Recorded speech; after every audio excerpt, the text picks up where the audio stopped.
Rasulullah jadi nabi itu 23 tahun. Terus sampean ingin ngaji paham dalam 1 jam, itu keangkuhan. Jadi Rasulullah itu jadi nabi itu 23 tahun. Tapi orang ingin memahami Islam, nyewa kiai, diatur lagi itu kalau nggak pernah sepuh itu dosa, itu jelas itu. Itu 1 jam ingin paham. Saya punya sekian cerita ini Maulidur Rasul Shallallahu Alaihi Wasallam. Itu dulu zaman Nabi itu ada ayat yang Jibril jauh-jauh dari langit turun ke bumi hanya membawa satu kalimat. Sehingga syarat seorang mufassir itu termasuk tahu pertanyaan kalimat apa yang hanya satu diturunkan Jibril, yaitu kalimat minal fajr. Jadi dulu awal-awal Islam itu ada ayat kamu makan wakulu washrobu hatta yatabayyana lakumul khaytul abyadu minal khaytil aswad. Jadi kalau malam puasa itu orang boleh makan selagi melihat benang putih sama benang hitam itu belum kelihatan. Tapi kalau sudah kelihatan mana yang hitam, mana yang putih, berarti otomatis imsak. Itu sahabat entah saking lugunya, itu ya benar-benar pasang benang hitam sama putih, dia makan. Nanti 1 jam dari makan misalnya diintip lagi, kok belum kelihatan, makan lagi. Mungkin yang istrinya cantik ya kumpul istrinya lagi, kalau tidak cantik ya sudah tidak usah mungkin. Sampai itu jadi perilaku sahabat berhari-hari. Ketika dilaporkan ke Rasulullah, Rasulullah itu tertawa-tawa. Kok ada begitu? Baru Jibril datang menerangkan minal fajr. Jadi benang hitam artinya masih malam, benang putih maknanya sudah fajar shadiq. Itu lama sekali. Saya terus mau cerita tentang sanad-sanad ilmu. Jadi Nabi itu 23 tahun. Dan itu tidak gampang, ada fasenya. Bahkan ada fase Nabi itu harus as-sukut anil mungkarat. As-sukut anil mungkarat itu diilmoni oleh pakar-pakar usul fikih. Apakah as-sukut anil mungkarat itu berarti mengekrori kemungkaran? Apa takhirul bayan? Saya ulang lagi pakai bahasa Indonesia. Ketika ada kemungkaran, Nabi diam. Itu diamnya karena nyari momen untuk ngandani. Atau memang diam itu dengan tanda kutip jangan-jangan dianggap ikrar. Makanya ulama usul fikih itu berdebat. Diamnya Nabi ketika melihat kemungkaran di awal Islam itu karena ada ma huwa aham, ada yang lebih penting yaitu menerangkan tauhid. Atau takut itu menjadi satu momok bagi mereka karena Nabi dianggap coro Jawa itu dianggap kecangkeman, sidik-sidik ngeloroi. Nah, perdebatan ulama dalam seperti ini itu penting sekali karena nanti menjadi satu rumus ilmu. Saya berkali-kali berpikir gini, misalnya Anda punya keponakan atau punya anak pacaran. Ada Pak D yang keras sekali, mesti marah. Itu nanti ponakannya nggak sempat dikandani karena main saja nggak berani, mesti Pak D itu marah. Karena ini Islam garis keras atau garis lurus atau apa lah nggak tahu. Pokoknya punya garis. Terus ada kelompok Islam yang nggak punya garis, ya nggak punya karakter. Ponakannya pacaran ya santai, malah kenalan pacarnya ponakannya. Cantik kuliahnya podo, sehingga ponakannya merasa terjustifikasi. Berarti pacaran nggak apa-apa, wong paman saya nggak marah. Natijahnya pasti sama. Yang terlalu mudahanah, yang terlalu baik, hasilnya tidak didik sama sekali. Karena seakan-akan mengakui bahwa itu tidak apa-apa. Yang keras sekali hasilnya juga sama, nggak didik sama sekali. Karena dolan we rawani, kapan didiknya? Nah kira-kira seperti itu. Yang nggak mau berteman sama orang-orang maksiat juga hasilnya sama, meskipun atas nama kebenaran. Aku mau kancan nang maksiat, ngotori. Hasilnya sama, nggak mau mendidik. Tapi yang mau ngancani juga bahaya kalau terlalu keseringan karena jute aku kenal kiai iki ratu diloroi, berarti gak popo kan gitu. Nah ini PR besar dalam umat Rasulullah Shallallahu Alaihi Wasallam. Tadi saya diceritani Mbah Jamal berjuangnya di sini, nata dari kampung yang macam-macam menjadi kampung baik. Dulu saya Duki di Lasem ya gitu. Mbah Mun dulu ya sarang dihimpit 2 kampung yang masalah. Tapi lama-lama terus jadi kampung yang baik lewat tarbiyah, lewat biasa. Maka ketika kemungkaran kita biarkan, itu namanya apa? Namanya itu kalau dalam usul fikih itu takhirul bayan. Apa? mengundurkan memberi apa? Penjelasan. Karena sekali tidak dengan definisi ini nanti takutnya dianggap al-iqrar alal mungkar, dianggap ngakui kemungkar. Nah, saya termasuk orang yang sangat usuli ya, sangat memahami Quran, hadis itu secara disiplin ilmu usul fikih. Nah, kenapa itu satu keharusan begini logikanya? Saya ulang lagi, Nabi jadi Nabi itu 23 apa? Itu yang menyokong beliau jadi Nabi itu orang Nasrani dan orang Yahudi. Karena itu satu-satunya perangkat yang harus dipakai. NU belum ada, sama nggak usah GR bela Nabi, NU pas itu belum ada. Maulid Nabi itu yang kangelan itu Abu Lahab, bukan pengurus NU.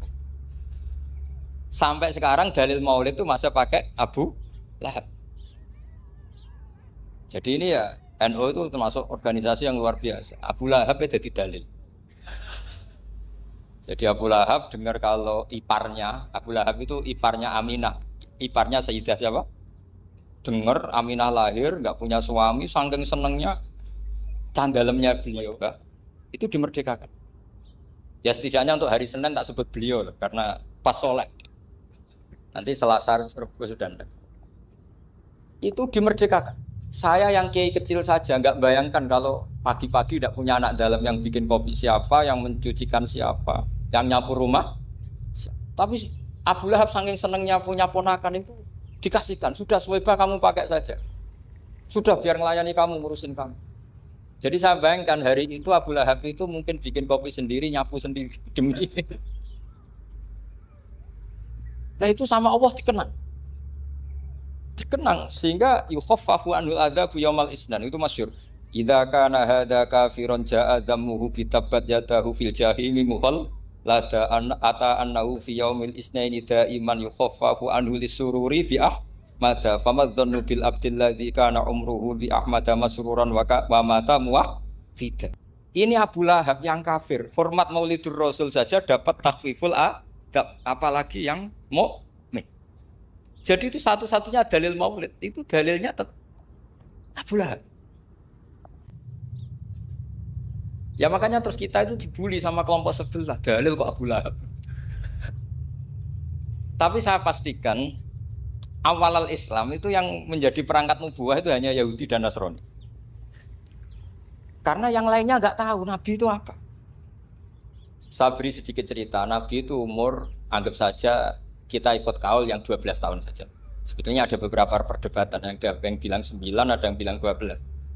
Tapi yang debat tidak usah didengerin, sama-sama nggak tahu kok ngotot. Kadang orang debat yang lucu, sama-sama nggak tahu kok ngotot. Anggap saja 12. Nabi datang ke Syam. Syam itu ya sekitar Syria, Lebanon, Palestina itu Syam. Itu pertama yang tahu kalau beliau Nabi itu ya rohib. Rohib itu terjemahnya ya pendeta. Rohib, Bukhaira, nemuin Abu Thalib. Itu siapa? Ini anak saya. Terus ditanya lagi, ini siapa? Ini anak saya. Sampai 3 kali. Terus sampai Abu Thalib itu agak tersinggung. Memangnya masalahnya apa kalau dia anak saya? Terus Ibu Bukhaira bilang gini, semua alamat Nabi pada anak ini itu ada semua, kecuali kecelakaannya satu, anak kamu. Loh memangnya masalahnya apa? Karena alamatnya Nabi di Taurat dan Injil itu yatim, sementara ini punya bapak kamu, ini masalah. Jadi dilihat macanya sudah memenuhi kriteria, semua memenuhi kriteria, kecuali satu, karena punya bapak Abu. Akhirnya Abu Thalib ngaku, enggak ini enggak anak saya, ponakan saya. Akhirnya diketahui kalau ini benar-benar calon Nabi. Pertama yang tahu siapa? Pendeta. Karena yang punya khazanah kitab samawi itu ya para orang Nasrani dan Yahudi. Sehingga Al-Quran meskipun pada akhirnya ngeritik Yahudi Nasrani, diarahkan Yahudi dan Nasrani. Karena satu-satunya yang masih punya kitab samawi itu Yahudi dan Nasrani. Meskipun sebagiannya sudah dirubah-rubah. Alamat pertama itu seperti yang diceritakan di berjanji afi ainaihikum, matanya dilihat. Terus perlakuan pohon. Saya pernah di pohon itu, pohon nubuah. Itu umurnya ribuan tahun. Itu kalau Nabi duduk misalnya di arah barat, matahari dari barat, normalnya akan kena kesetrong matahari. Itu yang rubah itu dahannya. Jadi Nabi itu orangnya lugu, duduk aja nggak mau mikir. Memang syaratnya Nabi itu nggak boleh mikir, harus ummi. Ummi itu lugu. Nggak boleh Nabi mikir besok makan apa, terus jabat apa, itu nggak boleh. Itu udah Nabi itu, maklar itu. Nabi itu nggak boleh mikir. Makanya Quran nyifati Nabi itu makun tata drimal kita bualal iman. Kamu itu tidak tahu kitab itu apa, iman itu apa. Jika Nabi itu nggak bisa jumpa pers, nggak bisa. Nabi kok memaklumatkan wah saya tadi malu, nggak bisa. Nabi itu justru bagus keliru pertama jadi Nabi.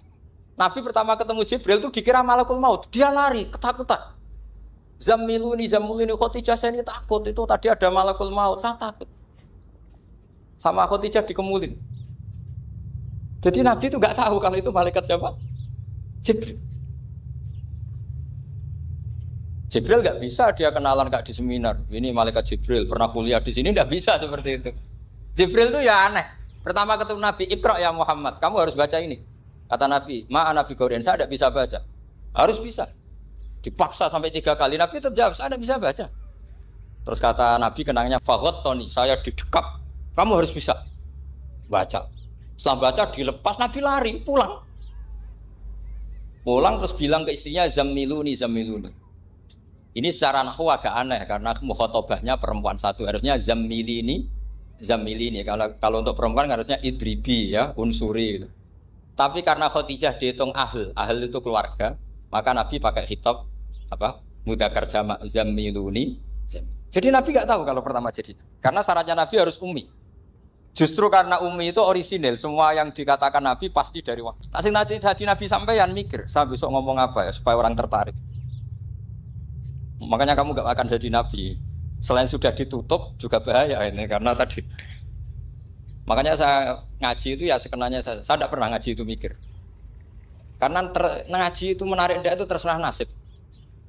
Kalau nasib sedang baik, kamu tidak paham gini, wah Gus Baik ilmunya tinggi sampai kita tidak paham itu kalau nasib sedang baik. Kalau nasib tidak baik, ngomong sudah enak apa, wah sebulet tuh. Jadi sebetulnya ini masalah qalb. Allah yang muqallibal qulub. Kayak kamu kelihatan serius, itu kalau nasib sedang baik dianggap pemikir. Kalau nasib sedang nggak baik, wong kok merenggut terus, mesti begitu. Kalau kamu nasib baik, sering guyon, mesti orang komentarnya alhamdulillah itu ceria, gampang syukur. Kalau nasib nggak baik, ya ikut guya-guyu, jelas kan gitu. Sehingga Nabi itu memang nggak boleh mikir. Sehingga diistilahkan makun tadri mal kitab walal iman. Kamu itu tidak tahu Muhammad kitab itu apa iman. Justru itu bagus. Nggak tahu itu bagus kalau untuk Nabi. Kalau untuk apa? Sehingga orisinil datang ke Khadijah Zamiluni. Jawabannya Khadijah lucu. Kamu betul ketemu orang seperti ini ke makhluk seperti ini nih. Iya kata Nabi. Itu Khadijah itu kacaunya bukan main. Khadijah itu kacau. Khadijatul Kubra, masuk manaqib yang dicintai Mbah. Ini mbah-mbahnya Habib, ini Muhammad bin Anis. Khadijah bilang gini, ya gini saja Mas. Suatu saat kalau teman kamu itu datang bilang ke saya, iya kata Nabi. Gak ngerti kalau ini dites. Suatu saat Jibril itu datang lagi. Nabi juga, ini loh temanku. Kalau bilang Jibril itu ini temanku datang lagi. Khadijah fakhasarat an fakhidhiha. Masyhur itu di riwayat. Pahanya agak dibuka. Mas, temanmu masih, lari katanya. Terus setelah lari ditutup lagi. Temanmu datang lagi. Iya, datang lagi. Absyir ya Muhammad, kamu harus senang. Itu benar-benar kamu itu nabi. Jadi Khadijah punya sekian definisi. Kalau nabi betul itu melihat malaikat betul itu melihat aurat itu pasti lari. Jadi dibuka. Ternyata Jibril lari. Khadijah ini tidak tahu, yang tahu nabi. Nabi ya nggak tahu kalau dites. Kalau Nabi tahu, kok ngene nak dites ya. Jadi ini mungkin, jadi Nabi itu nggak tahu kalau dites. Mas, kalau temanmu datang bilang saya. Setelah pas Nabi sama Khadijah, Jibril datang. Masyhur itu fahasarat an fakhidiyah. Dibuka, temanmu masih Mas, lari gitu. Ditutup lagi. Sekarang gimana Mas? Datang lagi. Kamu harus senang, kamu Nabi betul. Karena kalau itu setan, wah mesti seneng nonton aurat kan itu. Itu Nabi tidak tahu kalau dites. Kalau sampean kan tahu kalau mau dites istri. Sampean mulai kato tong wedok liya teko mesti bojo mbak servis untuk menutupi semua keburukan itu. Itu Nabi. Uniknya terus Khadijah. Nabi jadi Nabi sama Khadijah itu tahu dulu Khadijah. Nabi enggak tahu kalau mau jadi Nabi, tapi Khadijah tahu.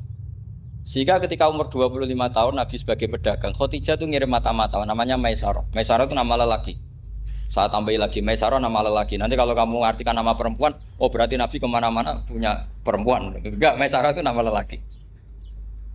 Maisarah dikirim Khadijah terus. Gimana Muhammad di perjalanan? Tudhilluhul ghamamah tuti'uhus sahaib. Kemana-mana dipayungi oleh mega, oleh awan. Sekian informasi ke Rasul ke Khadijah itu dimasukkan semua ke Khadijah. Tapi betapa kecewanya Khadijah ketika Nabi nikah umur 25 tahun, Khadijah umur 40 tahun.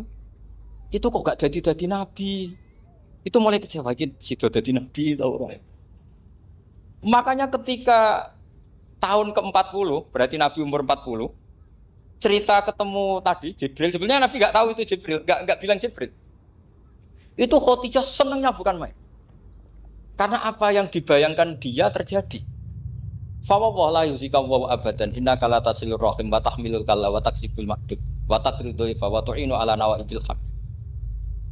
Lah bahasa Pak Said Akil, syarat jadi rais Suriah harus hafal katanya gitu. Sonono syaratnya jadi ulama. Saya ini jadi ulama sebelum di NU. Banyak kata Mbak Mun dulu guyon kiai ono loro, ono kiai sing ning NU, berarti kiai sik lagi ning NU. Ono sing kiai NU nak gak pengurus NU ada di kiai gitu. Itu guyonannya Mbak Mun. Akhirnya Khadijah itu sempurnanya bukan main karena pernah ragu 15 tahun. Kan dari umur 25 Nabi, kemudian nggak tahu bukti berikutnya, makanya terus ini jadi Nabi enggak. Setelah umur 40 benar-benar Nabi, paginya diajak ke Waraqah bin Naufal, masih pernah paman sama Khadijah. Ya Ami, ini Ibnu Akhika mau cerita. Terus Waraqah ini Nasrani. Di kitab Bukhari Ro'an tanah sorofil jahiliyah wa yaktubu Injil bil Ibraniyah masyaallah ayaktub. Jadi Waraqah itu penginjil. Pendeta. Tapi nanti loh kamu jangan salah paham. Terus kayak pendeta sekarang ada periode di mana Injil masih asli dan ada periode ini yang sudah muharraf. Itu kan dia itu lafaznya ulama. Akhirnya Waraqah tanya, kamu ngomong saja ya Ibnu Akhi, manggilnya seperti itu. Akhirnya Nabi cerita ketemu Jibril, sebenarnya beliau nggak tahu itu Jibril cerita. Terus kata Waraqah, hadan namus alladzi ja'a bi Musa. Masih pakai bahasa namus, hadan namus alladzi ja'a bi Musa. Itu namus semacam malaikat yang mendatangi Musa. Terus uniknya Waraqah bilang gini, wa iyudrikni yaumukan ansuruka nasron mu'azzar. Andaikan saya menemukan hari ketika kamu jadi nabi, akan saya bela mati-matian. Kapan itu, paman? Khina yukhrijuka kaumu, ketika kamu diusir oleh kaum kamu. Nabi sebagai orang baik, makanya GR jadi orang baik itu ya boleh. Nabi sebagai orang baik itu tanya, awamu khrijiyahum. Kalau kiai-kiai maknani awamu khrijiyah ana ta iku wong sing ngetokno ingsun hum utai kaumi. Masa saya nanti diusir kaum saya? Saya ini termasuk keluarga terhormat, perilaku saya baik. Masa saya nanti diusir? Terus kata Waraqah, tidak ada seorang pun yang jadi nabi kecuali nanti ngalami diusir. Jadi yang tahu mau diusir itu ya Waraqah. Nabi malah tanya, masa saya nanti diusir? Karena tadi syaratnya Nabi harus ummi itu keibu-ibuan. Jadi nggak tahu. Tapi nggak tahu di Nabi itu sifatu madkhin, sifat pujian, bukan sifatu naqsin, sifat apa? Kekurangan. Akhirnya Nabi mulai sadar, wah jadi Nabi tenan kan gitu. Jadi saya ini termasuk orang yang sangat-sangat susah ketika orang ingin belajar Islam itu instan. Dulu Nabi jadi Nabi itu 23 tahun. Itu untuk menemukan teori masbuk, tidak nyalip imam, itu Nabi juga lama. Jadi dulu sahabat itu kayak anak-anak kecil zaman saya kecil itu kalau imam sudah rakaat ketiga atau rakaat keempat itu kalau orang-orang desa kan langsung takbir terus dia sholat sampai 3 rakaat nyalip siapa? Imam. Nanti di rakaat keempat baru sama imam salam dia ikut salam. Itu hebat betul. Itu sama sekali nggak salah. Kalau ditanya, lo kok ikut salam? Kan sudah sama-sama 4 rakaat karena imamnya dia apa? Disalib, jadi dia takbir terus tahu imamnya rakaat ketiga atau keempat terus nyalip sampai ke rakaat yang sama, nanti salamnya bareng-bareng imam. Itu dulu sahabat ya gitu. Kalau Rasulullah sudah di rakaat keempat atau ketiga langsung mereka takbir Allahu Akbar nyalip. Setelah nyalip menyamakan dengan Rasulullah salam juga ikut salam. Jadi itu dulu lama sekali prosesnya. Sampai ada satu peristiwa Mu'adz bin Jabal datang. Kemudian Nabi sudah sholat, berarti masbuk kalau dalam bahasa fikih. Mu'ad langsung ikuti Nabi, setelah Nabi salam baru Mu'ad menambahkan jumlah rakaat yang tertinggal. Terus semenjak itu jadi sunnah, jadi sunnatan mutaba'ah kalau masbuk ikut imam, kemudian hanya menambahkan rakaat yang apa? Itu 23 tahun. Jadi saya ngisi 20 menit yang enggak paham, 2 jam yang enggak paham, 3 jam yang enggak mungkin paham. Daripada gitu ya 20 menit saja. Ya itu betul, karena saya tidak punya kemampuan untuk itu. Saya masih ingat, saya ngaji umum pertama itu di hallnya abahnya Pak Hamid Pasuruan di Lasem. Kedua di Pak Hamid Pasuruan kemarin. Terus tadi di Kiai Robah Maksum, itu ajudannya 3 kali ke saya tidak mau. Kiai Robah datang sendiri, sudah sepuh dituntun. Saya ini agak-agak soleh lah, kalau sama orang sepuh itu pengapesan. Masih ingat lah aturan mainnya laisa minna walam yarham saghirana wa yuwaqqir haqqa kabirina. Tapi yang sepuh betul kayak Mbah Jamal itu sepuh betul. Ada sepuh gaya-gayaan enggak mau. Karena memang Mbah Jamal itu besanan sama saya, Mbah Sahal itu misanan saya, misanannya Mbah saya. Terus dapat Mbah Nafisa ya keluarga sini. Saya teruskan kalau Mbah Robah itu faktornya sanad. Robah bin Maksum, Maksum ini muridnya Mbah siapa itu? Fakih Mas Kumambang. Mbah Zubair dulu ya ngajinya sama Mbah Fakih apa? Mas Kumambang. Kemarin seminggu yang lalu saya di Pondok Termas ya faktornya sepuh. Karena sanad saya Mbah Mun, Mbah Zubair, Kiai Fakih Mas Kumambang, kemudian Mbah Mahfud apa Termas. Maka berjanji itu kitab yang masalah madaih itu bagus secara tarikh. Jadi kita madaih itu beda-beda. Ada yang kayak Habib Ali. Habib Ali itu lebih ke isek itu berontok. Jika saya suka baca Simtud-Duror itu kalau pas isek, pas berontok. Berontok itu ya pas kangen Nabi, biasanya saya wudu terus baca Simtud-Duror itu pas isek. Tapi kalau saya ingin baca sejarah suka berjanji. Kalau Habib Ali jelas isek. Yang duriannya sekarang di Solo termasuk Habib Muhammad bin Husain bin Anis bin Alwi bin Ali yang punya Simtud-Duror. Jika kalau beliau baca sholawat ya sholatan yattasilu biha ruhul musalli alaihi. Fayam basitu fi qalbi siru nuri ta'alluqi fi wa hubbi. Fayuktabu biha bi inayatillahi nabu fi hisbi. Kalau berjanji enggak? Dia tahu problem utama Nabi itu nasabnya karena beliau orang Quraisy, orang jahiliyah yang dikira enggak punya darahnya Nabi Ibrahim. Maka beliau pertama ngarang diantaranya wa ba'du fa'aqul huwa Muhammad bin Abdullah bin Abdul Muttalib wasmuhu Syaibatul Hamdi Khumitat Khisalusaniyah. Saya pastikan Muhammad cucunya Abdul Muttalib. Dia yang punya pintu yang mau masuk ke Ka'bah namanya Babu Bani Syaibah. Itu nama lain dari Abdul Muttalib. Terus diteruskan. Abdul Muttalib bin Hasyim terus sampai wa adnanu bila raibin itadzawil ulumin nasabiyah ila dabihi Ismail nisbatuhu wa muntah. Karena berjanji ingin ngomong, ingin memaklumatkan ini Muhammad. Kamu kira orang mana? Beliau adalah turunan Ibrahim. Kayak apa alimnya yang ngarang berjanji? Ya, saya berkali-kali ngomong di mana-mana. Lah berjanji itu nasibnya kurang baik. Dibaca bahasa Arab, yang baca nggak paham, yang dengar nggak paham. Akhirnya kubu sebelah dianggap baca mantra. Nah, terus dihukumi bid'ah kan? Coba kalau itu ditulis bahasa Indonesia.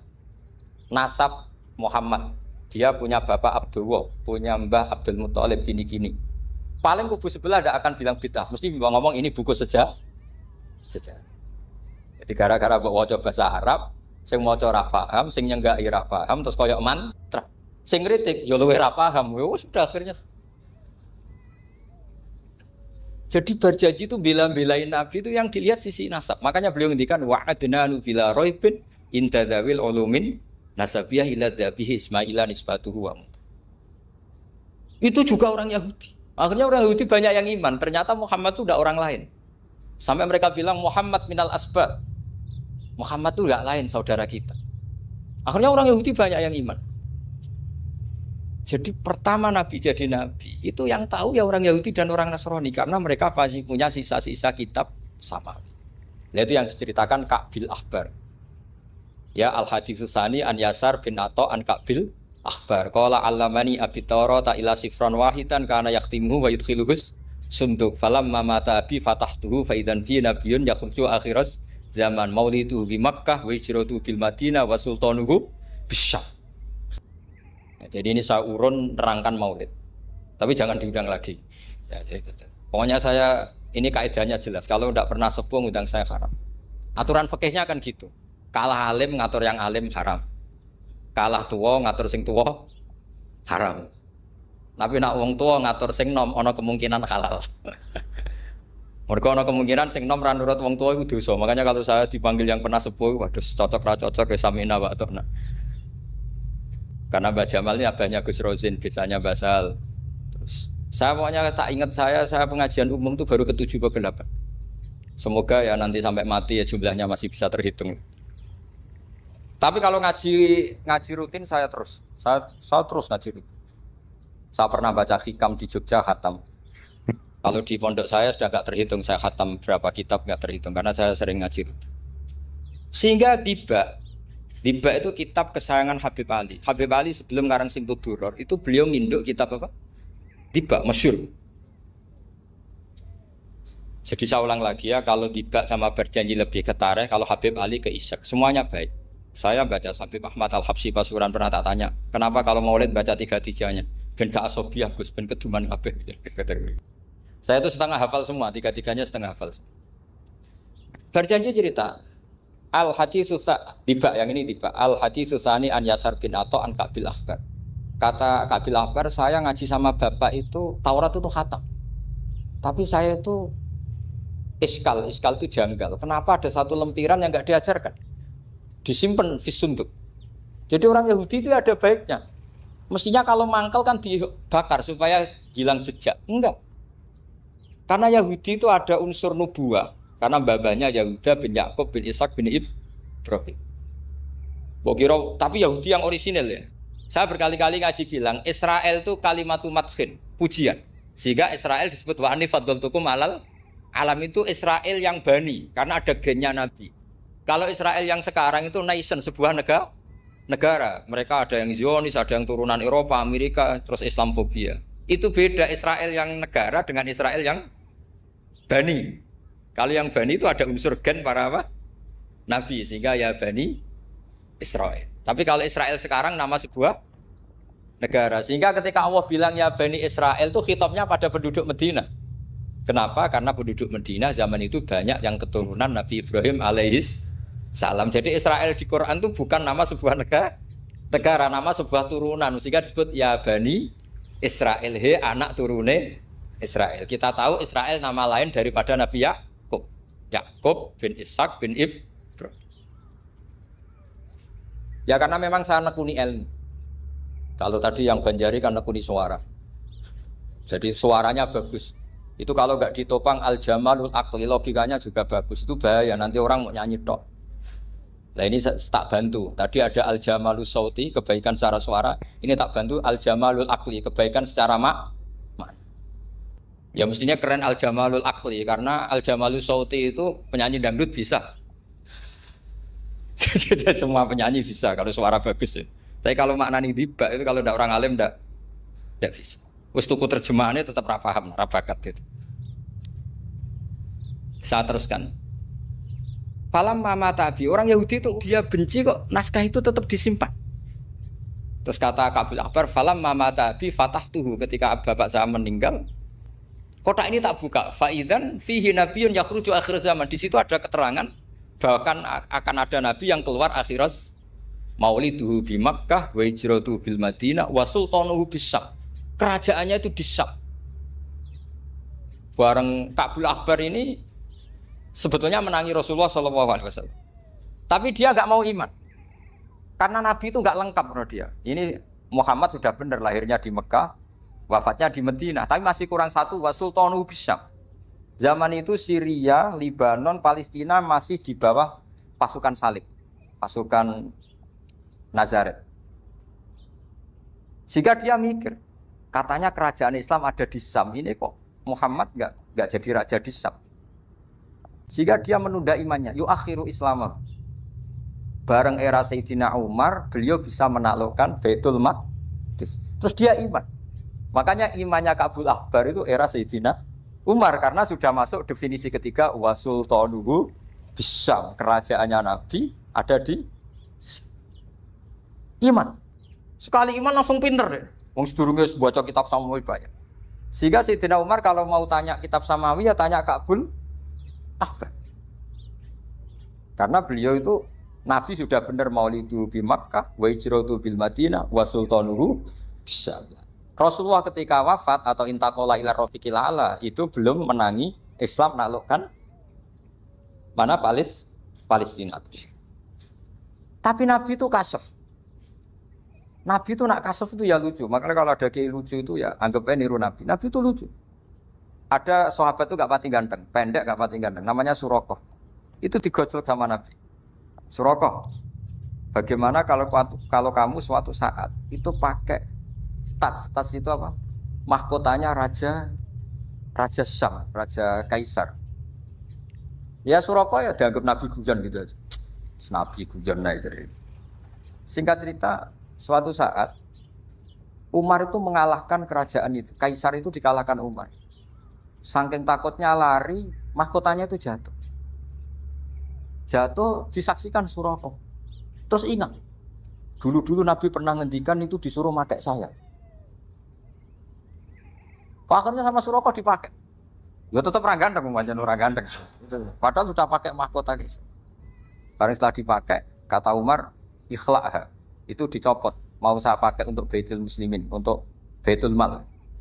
Kata Surakoh, bukankah Nabi ngendikan kalau ini yang pakai saya?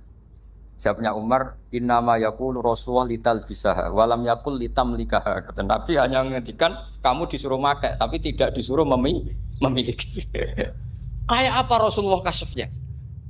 Itu kata orang-orang yang pernah ke Turki. Saya belum pernah ke Turki, tapi saya hafal hadis sahih ini. Itu ditulis di masjid Turki itu. Lataf tahunnal Konstantinia. Kamu akan bisa mengalahkan pasukan Konstantinopel.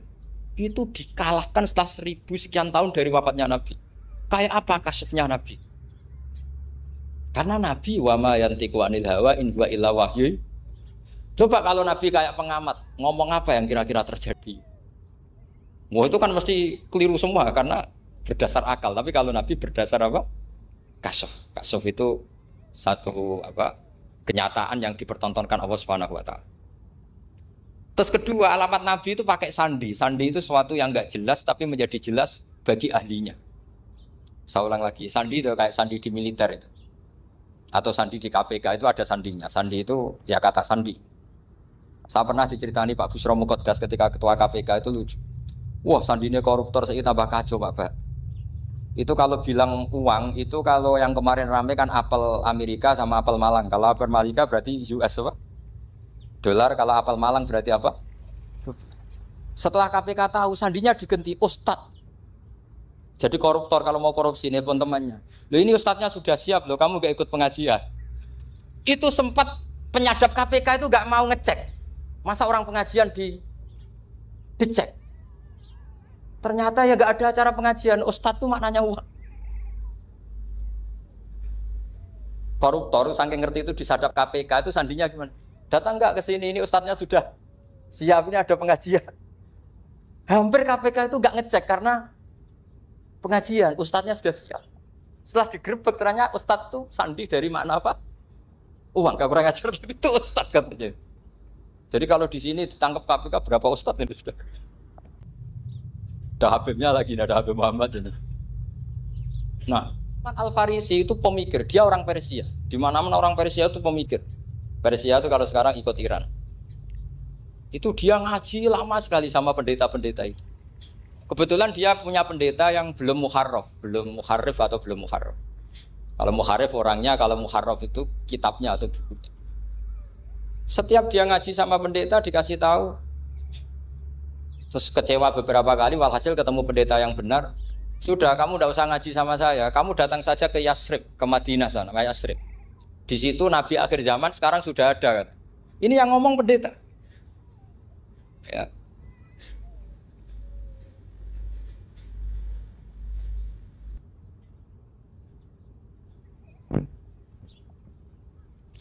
Ya terus sandinya itu 3. Itu aneh semua sandi. Sandinya pertama layak balus sodaqah. Lalu saya tahu kalau itu Nabi gimana. Pas itu posisi di Babylon. Babylon itu sekarang ikut Irak. Babylon itu ikut Irak. Dia orang Persia, kira-kira sekarang Iran. Terus dia kerja di Babylon, kalau sekarang ikut Irak. Makanya ada yang cerita Nabi Ibrahim itu orang Babylon, berarti orang mana? Irak. Kemudian pindah ke Syam, kemudian sempat hidup di mana? Makkah. Akhirnya datang. Beliau di Babylon diceritain. Terus beliau miskin. Terus ada kafilah dari Yasrib, dia bilang, saya siap jadi budak Anda, asal saya dibawa ke Yasrib. Akhirnya Salman jadi budak. Jadi budak, dia di Yasrib jadi budak. Demi penelitian tuh dia jadi budak. Padahal dia orang pinter sekali, namanya Salman Al-Farisi. Setelah jadi budak, dia di Yasrib. Suatu saat dia kerja dapat ujroh itu upah. Datang ke Rasulullah. Ya Muhammad, manggilnya masih jangkar. Ya Muhammad, saya punya banyak uang. Kamu kan punya sahabat banyak, punya santri banyak. Ini tak sedekahkan ke kamu. Apa kata Nabi? Sahabat dipanggil semua, halumu ilayya, ke sini, ini makan, ini ada sedekah. Terus kata Salman kenangannya, walam ya'khud min hasya'an. Bahkan sebagian riwayat mengatakan falam yamussa. Nabi nyentuh saja enggak mau. Karena diistilahkan sedekah. Terus kata Salman, hadhihi waqidah, ini satu alamat. Itu sandi. Enggak ada yang tahu kecuali ahli kitab. Setelah seminggu, 2 minggu dapat uang lagi. Ya Muhammad, hadhihi hadiyatun laka, ini hadiah untuk kamu. Nabi langsung ikut dahar. Hadhihi sintan, ini 2. Kalau logika kita pakai pengamat, bedanya apa? Sedekah ya dapat, hadiah ya dapat. Kan nggak ada bedanya sama sekali. Ternyata itu sandi. Sandi wayak balus hadiah, tapi walayak balus sedekah. Nabi itu nerima hadiah tapi nggak nerima sedekah. Bagi orang kebanyakan kan bedanya apa? Sama-sama dapat.